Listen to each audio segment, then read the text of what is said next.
We have new insight into this deadly crash in Westport involving a fire truck. It's been a week since an SUV and a KCFD fire truck collided, killing 3 people. The force of that crash caused a nearby building to partially collapse. KSHP 4119 reporter Cameron Taylor talked with a crash reconstruction expert. So Cameron, that expert walk you through what goes into an investigation like this. What do you have to say? And it's a lot, Kevin. With so many questions out there about this crash, we wanted to know about some of the factors that investigators might consider. So we had a crash reconstruction expert give us some perspective. 1 week has gone by since a Kansas City, Missouri fire truck and an SUV collided here. You still see the aftermath of the deadly crash with the damage of this building. John Glennon with Crash Forensics notices more than that. There's very little time to see a vehicle coming into the intersection here, and there's no visibility of the approach at all. He's an expert with more than 3 decades of experience. Glennon reviews major injury crashes involving heavy vehicles like fire trucks.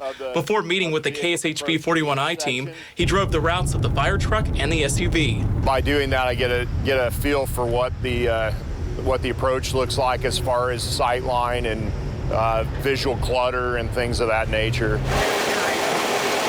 Kansas City, Missouri police say the fire truck was going north on Broadway Boulevard with emergency lights and sirens on.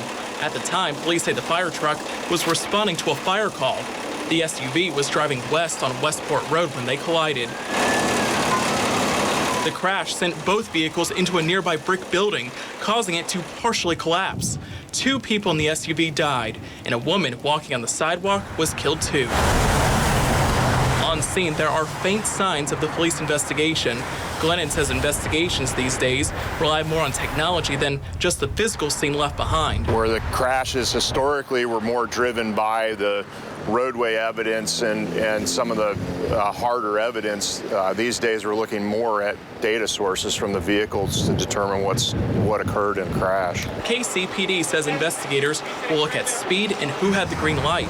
They'll also go over witness interviews and surveillance footage.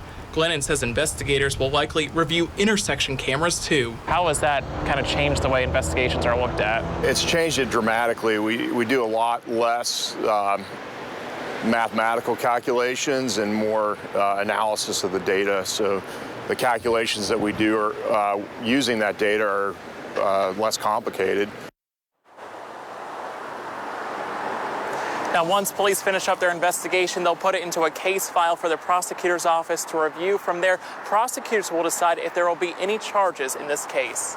Well, Cameron, I understand police told you an investigation like this could take several weeks, if not a couple of months. So what did the crash reconstruction expert say about that?